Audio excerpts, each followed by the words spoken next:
ರಾಯಚೂರು ನಗರದ ಪೇಟ್ಲಾಬುರ್ಜ್ ಪ್ರದೇಶದಲ್ಲಿರುವ ಮಜರ್ ತೌಫೀಕ್ ಎಂಬುವರಿಗೆ ಸೇರಿದ ಪ್ಲಾಸ್ಟಿಕ್ ವಸ್ತುಗಳ ಗುಜರಿ ಅಂಗಡಿಯಲ್ಲಿ ಆಕಸ್ಮಿಕ ಬೆಂಕಿ ಕಾಣಿಸಿಕೊಂಡು ಭಾರೀ ಅನಾಹುತವೊಂದು ಶನಿವಾರ 2 ಗಂಟೆ ಸುಮಾರಿಗೆ ತಪ್ಪಿದೆ. ಬೆಂಕಿಯ ಕೆನ್ನಾಲಿಗೆಗೆ ಅಂಗಡಿಯಲ್ಲಿದ್ದ ಪ್ಲಾಸ್ಟಿಕ್ ತ್ಯಾಜ್ಯ, ಹಳೆಯ ವೈರ್ಗಳು, ಬಂಡಲ್ಗಳು ಸೇರಿದಂತೆ ಸಾವಿರಾರು ರೂಪಾಯಿ ಮೌಲ್ಯದ ವಸ್ತುಗಳು ಸುಟ್ಟು ಕರಕಲಾಗಿವೆ. ವಿಷಯ ತಿಳಿಯುತ್ತಿದ್ದಂತೆ ಸ್ಥಳಕ್ಕೆ ಆಗಮಿಸಿದ ಅಗ್ನಿಶಾಮಕ ಸಿಬ್ಬಂದಿಗಳು ಕಾರ್ಯಾಚರಣೆ ನಡೆಸಿ ಬೆಂಕಿಯನ್ನು ಸಂಪೂರ್ಣವಾಗಿ ನಂದಿಸಿದ್ದಾರೆ. ಸಿಬ್ಬಂದಿಯ ಸಮಯ ಪ್ರಜ್ಞೆಯಿಂದ ಪಕ್ಕದ ಅಂಗಡಿಗಳಿಗೆ ಬೆಂಕಿ ಹರಡುವುದು ತಪ್ಪಿದೆ. ಇನ್ನು ಈ ಒಂದು ಘಟನೆ ರಾಯಚೂರು ನಗರದ ಸದರ್ ಬಜಾರ್ ಪೊಲೀಸ್ ಠಾಣಾ ವ್ಯಾಪ್ತಿಯಲ್ಲಿ ಜರುಗಿದೆ.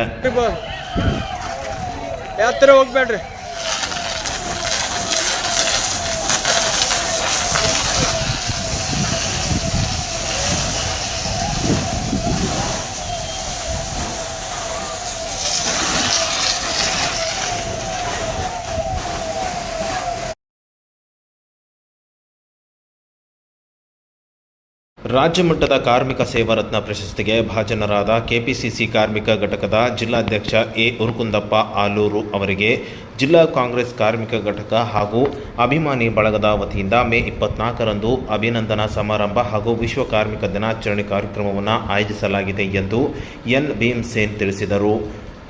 ಶನಿವಾರ 10 ಗಂಟೆಗೆ ಮಾತನಾಡಿದ ಅವರು, ನಗರದ ಪತ್ರಿಕಾ ಭವನದಲ್ಲಿ ಜಿಲ್ಲೆಯ ಕಾರ್ಮಿಕ ಕಲ್ಯಾಣ, ಶ್ರೇಯಾಭಿವೃದ್ಧಿ ಹಾಗೂ ಜೀವನ ಮಟ್ಟ ಸುಧಾರಣೆಗೆ ಉರುಕುಂದಪ್ಪ ಆಲೂರು ಅವರು ಹಲವು ವರ್ಷಗಳಿಂದ ಶ್ರಮಿಸಿದ್ದಾರೆ. ಕಾರ್ಮಿಕರನ್ನು ಸಂಘಟಿಸಿ ಅವರ ಸಮಸ್ಯೆಗಳಿಗೆ ಸ್ಪಂದಿಸುವ ಮೂಲಕ ಯಾವುದೇ ಪ್ರತಿಫಲಾಪೇಕ್ಷೆ ಇಲ್ಲದೆ ಕಾಂಗ್ರೆಸ್ ಪಕ್ಷಕ್ಕೆ ಉತ್ತಮವಾಗಿ ಕೊಡುಗೆ ನೀಡುತ್ತಿರುವ ಅವರ ಸೇವೆಯನ್ನು ಗುರುತಿಸಿ ರಾಷ್ಟ್ರ ಮಟ್ಟದಲ್ಲಿ ಈ ಒಂದು ಪ್ರಶಸ್ತಿಯನ್ನು ನೀಡಿದ್ದು, ಸಿದ್ದರಾಮಯ್ಯ, ಡಿ.ಕೆ. ಶಿವಕುಮಾರ್ ಅವರು ಕೂಡ ಈ ಒಂದು ಕಾರ್ಯವನ್ನು ಮೆಚ್ಚುಗೆ ವ್ಯಕ್ತಪಡಿಸಿದ್ದಾರೆ. ಹಾಗಾಗಿ ಈ ಒಂದು ಅಭಿನಂದನಾ ಕಾರ್ಯಕ್ರಮವನ್ನು ಆಯೋಜಿಸಿದ್ದೇವೆ ಎಂದು ಹೇಳಿದರು. ಕಾಲ ಸೇವೆ ಸಲ್ಲಿಸಿದ್ದಕ್ಕೆ ಇವತ್ತು ಅವರಿಗೆ ಒಂದು ರಾಜ್ಯ ಮಟ್ಟದಲ್ಲಿ ಸೇವಾರತ್ನ ಪ್ರಶಸ್ತಿ ಅಂತ ಸಿಕ್ಕಿದೆ. ನಮಗೆ ತುಂಬ ಸಂತೋಷವಾಗುತ್ತೆ. ಯಾಕಂತಂದರೆ ಇವತ್ತು ಇಲ್ಲೆಲ್ಲೋ ಒಂದು ಸಣ್ಣದಾಗಿ ಒಂದು ಬಹುಜನ ಅಭಿವೃದ್ಧಿ ಸಮಿತಿ ಅಂತ ಸಂಘಟನೆ ಕಟ್ಟಿಕೊಂಡು ಇವತ್ತು ಭಾಳಷ್ಟು ಸೇವೆ ಮಾಡಿದ್ದಾರೆ. ಇವರು ನಮ್ಮ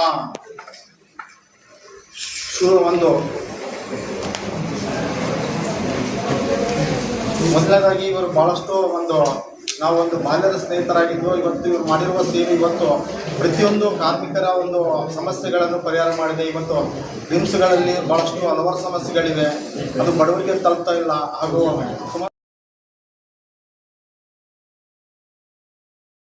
ಪ್ರಾಥಮಿಕ ಪದವೀಧರ ಹಾಗೂ ಪ್ರೌಢಶಾಲಾ ಶಿಕ್ಷಕರ ನೇಮಕಾತಿಗೆ ಕೂಡಲೇ ಅಧಿಸೂಚನೆ ಹೊರಡಿಸುವಂತೆ ಆಗ್ರಹಿಸಿ ಉದ್ಯೋಗಾಕಾಂಕ್ಷಿಗಳ ಹೋರಾಟ ಸಮಿತಿ ವತಿಯಿಂದ ಮೇ 25ರಂದು ಬೆಳಗ್ಗೆ 10:30 ರಾಯಚೂರು ನಗರದ ಅಂಬೇಡ್ಕರ್ ವೃತ್ತದಲ್ಲಿ ಬೃಹತ್ ಪ್ರತಿಭಟನೆ ಹಮ್ಮಿಕೊಳ್ಳಲಾಗಿದೆ ಎಂದು ಉದ್ಯೋಗಾಕಾಂಕ್ಷಿಗಳ ಹೋರಾಟ ಸಮಿತಿಯ ರಾಜ್ಯ ಸಹ ಸಂಚಾಲಕ ಚನ್ನಬಸವ ಜಾನಕಲ್ ಶನಿವಾರ 10:30 ತಿಳಿಸಿದರು. ರಾಜ್ಯದಲ್ಲಿ ಸಾವಿರಾರು ಶಿಕ್ಷಕರ ಹುದ್ದೆಗಳು ಖಾಲಿ ಇದ್ದರೂ ಸರ್ಕಾರ ನೇಮಕಾತಿ ಪ್ರಕ್ರಿಯೆ ಆರಂಭಿಸಿದ ನಿರ್ಲಕ್ಷ್ಯ ವಹಿಸಿದೆ ಎಂದು ಆರೋಪಿಸಿದರು. ಶಾಲಾ ಶಿಕ್ಷಣ ಮತ್ತು ಸಾಕ್ಷರತಾ ಇಲಾಖೆಯಲ್ಲಿ ರಾಜ್ಯಾದ್ಯಂತ ಸುಮಾರು 79,694 ಹುದ್ದೆಗಳು ಖಾಲಿ ಇದ್ದು, ಕಲ್ಯಾಣ ಕರ್ನಾಟಕ ಭಾಗದಲ್ಲಿ 22,595 ಶಿಕ್ಷಕರ ಹುದ್ದೆಗಳು ತೆರವಾಗಿವೆ ಎಂದು ಹೇಳಿದರು. ಅದೇ ಜೊತೆಗೆ ಶೂನ್ಯ ಶಿಕ್ಷಕ ಶಾಲೆಗಳಂತಂದ್ರೆ ದೇವದುರ್ಗ ತಾಲೂಕಲ್ಲಿ 105 ಶಾಲೆಗಳಲ್ಲಿ ಶಿಕ್ಷಕರೇ ಇಲ್ಲ. ಎಷ್ಟು ಟೀಚರ್ ಮೂಲಕ ನಡೆಸ್ತಾ ಇದ್ದಾರೆ. 266 ಶಾಲೆಗಳಲ್ಲಿ ಬರೀ ಒಬ್ಬರೇ ಟೀಚರ್ ಇದ್ದಾರೆ. ಅಂದರೆ ಪ್ರತಿಯೊಂದು ಹಂತದಲ್ಲಿ ಗೆಸ್ಟ್ ಟೀಚರ್ಗಳ ಮೂಲಕ ನಡೆಸ್ತಾರೆ. ಇವಾಗ ನಿನ್ನೆ ಕೂಡ ಮತ್ತೆ ಆರ್ಡರ್ ಮಾಡಿ ಸರ್ಕಾರ 51,000 ಅತಿಥಿ ಶಿಕ್ಷಕರ ನೇಮಕಾತಿ ಮಾಡಿಕೊಳ್ತಾರೆ. ಈ ಎಲ್ಲ ಸಮಸ್ಯೆ, ಗಂಭೀರ ಸಮಸ್ಯೆಯನ್ನು ನಾವು ತೆಗೆದುಕೊಂಡ್ಬಿಟ್ಟು ಶಿಕ್ಷಕರ ಹುದ್ದೆಗಳಿಗೆ ಕೂಡಲೇ ಅಧಿಸೂಚನೆಯನ್ನು ಹೊರಡಿಸಬೇಕಂತೇಳಿ ನಾವು ಆಗ್ರಹ ಮಾಡಿ 25ನೇ ತಾರೀಕಿಗೆ ಸೋಮವಾರದಂದು ಅಂಬೇಡ್ಕರ್ ವೃತ್ತದಲ್ಲಿ ಬೆಳಗ್ಗೆ 10 ಒಂದು ದೊಡ್ಡ ಬೃಹತ್ ಪ್ರತಿಭಟನೆಯನ್ನು ಶಿಕ್ಷಕ ಉದ್ಯೋಗ ಆಕಾಂಕ್ಷಿ ಮಿತ್ರರ ಸೇರಿಕೊಂಡ್ಬಿಟ್ಟು ಉದ್ಯೋಗಾಕಾಂಕ್ಷಿಗಳ ಹೋರಾಟ ಸಮಿತಿಯ ನೇತೃತ್ವದಲ್ಲಿ ಪ್ರತಿಭಟನೆಯನ್ನು ಹಮ್ಮಿಕೊಂಡಿದ್ವಿ. ಈ ರಾಜ್ಯದಾದ್ಯಂತ ನಾವು ಪ್ರತಿಭಟನೆಯನ್ನು ಮಾಡ್ತಾ ಇದೀವಿ. ತಾವೆಲ್ಲ ಗಮನಿಸ್ತಾ ಇದ್ದಾರೆ, ನಮ್ಮ ಶಿಕ್ಷಣ ಸಚಿವರು ಅಧಿಕಾರ ಬಂದಾಗಲಿಂದ ಕೂಡ ಹೇಳ್ತಾ ಇದ್ದಾರೆ, ತುರ್ತಾಗಿ ನೇಮಕ 15,000, 20,000, 30,000 ಹೇಳಿಕೊಂಡು ಬಂದಿದ್ದಾರೆ. ಅದಕ್ಕೆ ಯಾವುದೂ ಕೂಡ ಈ ನಿರ್ಬಂಧ ಇಲ್ಲ.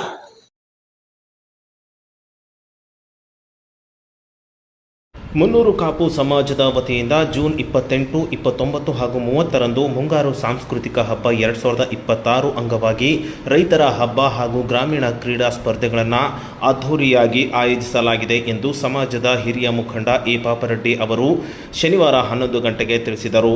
ಸುದ್ದಿಗೋಷ್ಠಿಯಲ್ಲಿ ಮಾತನಾಡಿದ ಅವರು, ರಾಯಚೂರಿನ ರಾಜೇಂದ್ರಗಂಜ್ ಆವರಣದಲ್ಲಿ ನಡೆಯಲಿರುವ ಹಬ್ಬದ ಈ ಒಂದು ರಾಜ್ಯ ಹಾಗೂ ಹೊರ ರಾಜ್ಯಗಳಿಂದ ಆಗಮಿಸುವ ಎತ್ತುಗಳೊಂದಿಗೆ ಭಾರವಾದ ಕಲ್ಲು ಎಳೆಯುವ ಸ್ಪರ್ಧೆಗಳು ಹೀಗೆ ವಿವಿಧ ಗ್ರಾಮೀಣ ಸೊಗಡನ್ನು ಹೆಚ್ಚಿಸುವಂತಹ ಸಾಕಷ್ಟು ಸ್ಪರ್ಧೆಗಳನ್ನು ಆಯೋಜನೆ ಮಾಡಿ ಅವರಿಗೆ ಆಕರ್ಷಕ ಬಹುಮಾನಗಳನ್ನು ಕೂಡ ನೀಡಲಾಗುತ್ತಿದೆ ಎಂದು ಸಮಾಜದ ಮುಖಂಡ ಎ ಪಾಪರೆಡ್ಡಿ ಅವರು ಹೇಳಿದರು. ಕುಸ್ತಿ ಸ್ಪರ್ಧೆ, ಕಲ್ಲು ಗುಂಡೆತ್ತುವಂಥ ಸ್ಪರ್ಧೆ ಎಲ್ಲವೂ ವಿಧವಾದಂಥ ಕಾರ್ಯಕ್ರಮಗಳನ್ನು ಮುನ್ನೂರು ಕಾಪ್ ಸಮಾಜ 26 ವರ್ಷದಿಂದ ಮಾಡ್ತಾ ಬಂದಿದೆ. ಆ ಕಾರಣದಿಂದ ಈ ವರ್ಷವೂ ಅದ್ಭುತವಾದಂಥ ಕಾರ್ಯಕ್ರಮಗಳಿರ್ತದೆ. 28ನೇ ತಾರೀಕಿನ 1.5 ಟನ್ ಭಾರ ಎಳೆಯುವಂಥ ಸ್ಪರ್ಧೆ ಕರ್ನಾಟಕ ಎತ್ತುಗಳ ಪರವಾಗಿ. ಸಾಯಂಕಾಲ ಸಂಸ್ಕೃತ ಕಾರ್ಯಕ್ರಮ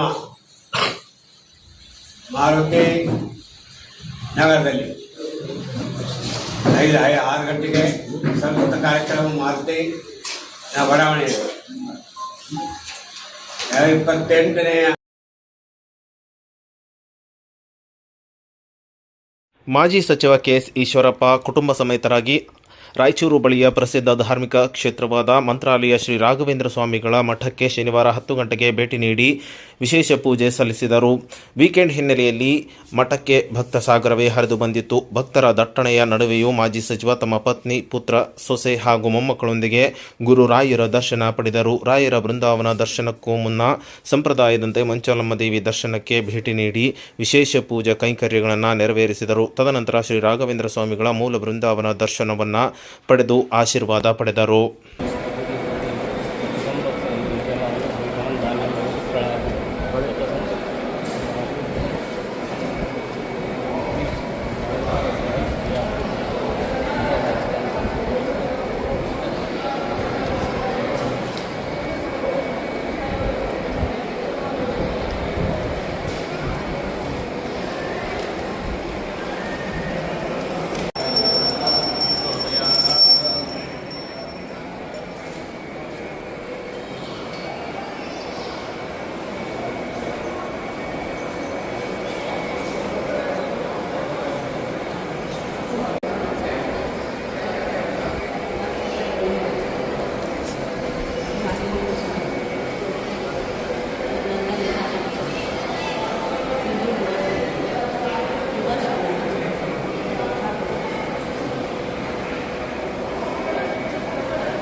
ಪೆಟ್ರೋಲ್ ಡೀಸೆಲ್ ಬೆಲೆ ಏರಿಕೆ ನಡುವೆ ರಾಯಚೂರು ಜಿಲ್ಲೆಯ ಲಿಂಗಸಗೂರಿನಲ್ಲಿ ಶುಕ್ರವಾರ ರಾತ್ರಿ 10 ಗಂಟೆಯವರೆಗೂ ಕ್ಯೂ ನಿಂತು ಗ್ರಾಹಕರು ಪೆಟ್ರೋಲ್ ಡೀಸೆಲ್ ಹಾಕಿಸಿಕೊಂಡಿದ್ದಾರೆ.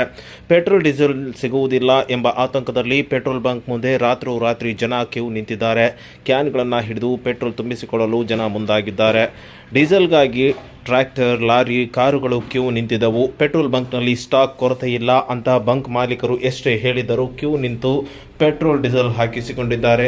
ಕ್ಯಾನ್ಗಳಲ್ಲಿ ಪೆಟ್ರೋಲ್ ಹಾಕಬಾರದು ಅನ್ನೋ ನಿಯಮವಿದ್ದರೂ ಜನ ತೈಲ ಕೊರತೆ ಎದುರಾಗುವ ಆತಂಕದಲ್ಲಿ ದೊಡ್ಡ ದೊಡ್ಡ ಕ್ಯಾನ್ಗಳನ್ನು ಹಿಡಿದುಕೊಂಡು ಬಂದಿದ್ದ ದೃಶ್ಯ ಸಾಮಾನ್ಯವಾಗಿ ಕಾಣುತ್ತಿತ್ತು.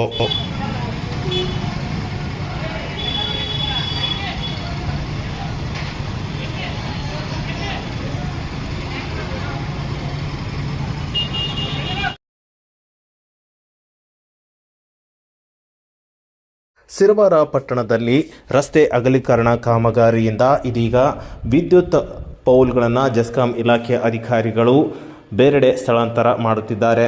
ಇನ್ನು ಈ ಒಂದು ಕಾರ್ಯದಲ್ಲಿ ಜೆಸ್ಕಾಂ ಇಲಾಖೆ ಕಾರ್ಮಿಕರನ್ನು ಪ್ರಾಣಿಗಳಿಗಿಂತ ಕಡೆಯಾಗಿ ದುಡಿಸಿಕೊಳ್ಳುತ್ತಿದೆಯಾ ಎಂಬ ಅನುಮಾನಗಳು ಸಾರ್ವಜನಿಕರಲ್ಲಿ ಮೂಡಿವೆ. ಇನ್ನು ಸಾರ್ವಜನಿಕರು ಹೇಳುವ ಪ್ರಕಾರ ಇಲ್ಲಿ ಕಂಬಗಳ ಮೇಲೆ ಹತ್ತಿ ವೈರ್ ಸರಿಪಡಿಸುವ ಸಂದರ್ಭದಲ್ಲಿ ಕಂಬದ ಮೇಲೆ ಹತ್ತಿರುವ ಕಾರ್ಮಿಕರಿಗೆ ಯಾವುದೇ ರೀತಿಯಾದ ಸೇಫ್ಟಿ ಪ್ರಿಕಾಷನ್ಸ್ ನೀಡಿಲ್ಲ. ಹೆಲ್ಮೆಟ್, ಗ್ಲೌಸ್, ಬೂಟ್ನಂತಹ ಯಾವುದೇ ಸೇಫ್ಟಿ ಪ್ರಿಕಾಷನ್ಸ್ಗಳು ಇಲ್ಲ. ಅದು ಅಲ್ಲದೆ ರಾತ್ರಿ 8 ಗಂಟೆಯವರೆಗೆ ಈ ಒಂದು ಕಂಬ ಸ್ಥಳಾಂತರ ಕಾರ್ಯದಲ್ಲಿ ಮಗ್ನರಾಗಿರುವ ಈ ಒಂದು ಕಾರ್ಮಿಕರಿಗೆ ಒಂದು ರಿಫ್ಲೆಕ್ಟರ್ ಜಾಕೆಟ್ ಕೂಡ ನೀಡದೆ ಕೆಲಸ ಮಾಡಿಸಿಕೊಂಡಿರುವುದು ಎಷ್ಟರ ಮಟ್ಟಿಗೆ ಸರಿ ಎಂಬ ಪ್ರಶ್ನೆಗಳು ಈ ಒಂದು ಇಲಾಖೆ ಅಧಿಕಾರಿಗಳ ಮೇಲೆ ಬೀರಿದೆ. ಇನ್ನಾದರೂ ಇಲ್ಲಿ ಕೆಲಸ ಮಾಡುವ ಕಾರ್ಮಿಕರ ಸೇಫ್ಟಿಗೆ ಮುಂದಾಗಬೇಕಿದೆ ಜೆಸ್ಕಾಂ ಇಲಾಖೆ ಎಂಬುದು ಸಾರ್ವಜನಿಕರ ಮಾತಾಗಿದೆ.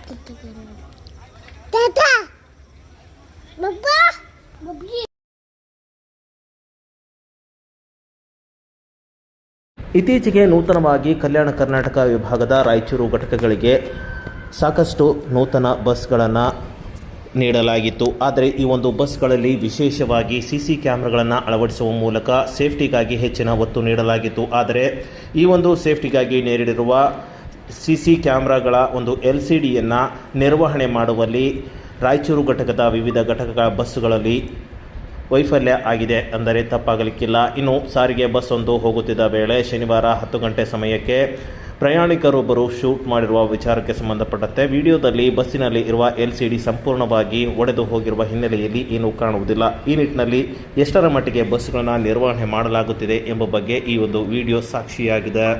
ಇನ್ನಾದರೂ ಅಧಿಕಾರಿಗಳು ಇಂತಹ ಒಂದು ಬಸ್ಗಳ ನಿರ್ವಹಣೆ ಕಡೆ ಗಮನ ಹರಿಸಬೇಕಿದೆ.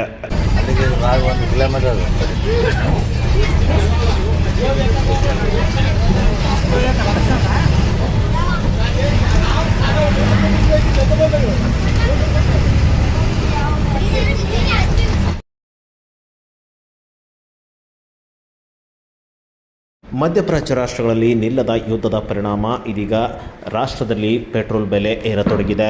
ಇನ್ನು ಇತ್ತೀಚಿನ ದಿನಗಳಲ್ಲಿ ಪಂಚರಾಜ್ಯ ಚುನಾವಣೆಗಳ ಹಿನ್ನೆಲೆಯಲ್ಲಿ ಕೇಂದ್ರ ಸರ್ಕಾರ ಯಾವುದೇ ರೀತಿಯಾದ ಪೆಟ್ರೋಲ್ ಬೆಲೆ ಹೆಚ್ಚಿಗೆ ಮಾಡಿರಲಿಲ್ಲ. ಆಗ ಪೆಟ್ರೋಲ್ ಸಮಸ್ಯೆ ಇಲ್ಲ ಎಂದು ಹೇಳಿದ ಸರ್ಕಾರ ಇದೀಗ ದಿಢೀರನೆ 10 ದಿನಗಳಲ್ಲಿ 3 ಬಾರಿ ಪೆಟ್ರೋಲ್ ಬೆಲೆ ಏರಿಕೆ ಮಾಡಿದ್ದು ಸಾರ್ವಜನಿಕರಲ್ಲಿ ಅಸಮಾಧಾನ ಉಂಟು ಮಾಡಿದೆ. ₹3.91 ಮತ್ತು 91 ಪೈಸೆ ಹೀಗೆ 10 ದಿನಗಳಲ್ಲಿ 3 ಬಾರಿ ಬೆಲೆ ಏರಿಕೆ ಮಾಡಿರುವುದು ಸಾರ್ವಜನಿಕರ ಜೇಬಿಗೆ ಕತ್ತರಿ ಹಾಕದಂತಾಗಿದ್ದು ಇದೀಗ ಸಾರ್ವಜನಿಕರು ಅಸಮಾಧಾನವನ್ನು ವ್ಯಕ್ತಪಡಿಸುತ್ತಿದ್ದಾರೆ. ಇನ್ನು ಇದೆಷ್ಟೇ ಪೆಟ್ರೋಲ್ ಬೆಲೆ ಏರಿಸಿದರೂ ನಾವು ಏನೂ ಮಾಡಲು ಆಗುವುದಿಲ್ಲ, ಓಡಾಡಲೇಬೇಕು ಎನ್ನುತ್ತಾರೆ ಗ್ರಾಹಕರು.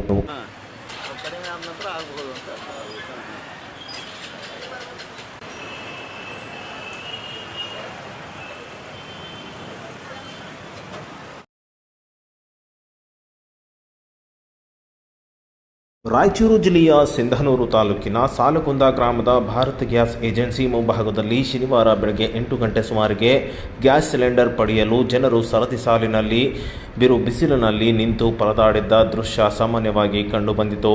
ಇನ್ನು ಸಾಲುಕುಂದ ಸೇರಿದಂತೆ ಸುತ್ತಮುತ್ತಲಿನ ವಿವಿಧ ಹಳ್ಳಿಗಳ ಜನರ ಗ್ಯಾಸ್ ಏಜೆನ್ಸಿ ಬಳಿ ಶುಕ್ರವಾರ ರಾತ್ರಿಯಿಂದಲೇ ಖಾಲಿ ಸಿಲಿಂಡರ್ನೊಂದಿಗೆ ಸರತಿ ಸಾಲಿನಲ್ಲಿ ನಿಂತಿದ್ದರು. ಇನ್ನು ಈ ಒಂದು ಸಿಲಿಂಡರ್ ಶಾರ್ಟೇಜ್ ಆಗಿದೆಯೋ ಇಲ್ಲವೋ ಗೊತ್ತಿಲ್ಲ, ಆದರೆ ಏಜೆನ್ಸಿ ಮಾತ್ರ ಬೀಗ ಹಾಕಿ ಹೋದ ಒಂದು ಘಟನೆ ಜರುಗಿದ್ದು ಇದಕ್ಕೆ ಜನರು ಆಕ್ರೋಶ ವ್ಯಕ್ತಪಡಿಸುತ್ತಿದ್ದಾರೆ. ಕೆಲಸ ಕಾರ್ಯ ಬಿಟ್ಟು ಖಾಲಿ ಸಿಲಿಂಡರ್ ತೆಗೆದುಕೊಂಡು ಬಂದು ಈ ಒಂದು ಏಜೆನ್ಸಿ ಮುಂದೆ ಕಾಯುವ ಪರಿಸ್ಥಿತಿ ನಿರ್ಮಾಣವಾಗಿದೆ ಎಂದು ಶನಿವಾರ 8 ಗಂಟೆಗೆ ಸಾರ್ವಜನಿಕರು ಅಸಮಾಧಾನವನ್ನು ಹೊರಹಾಕಿದರು.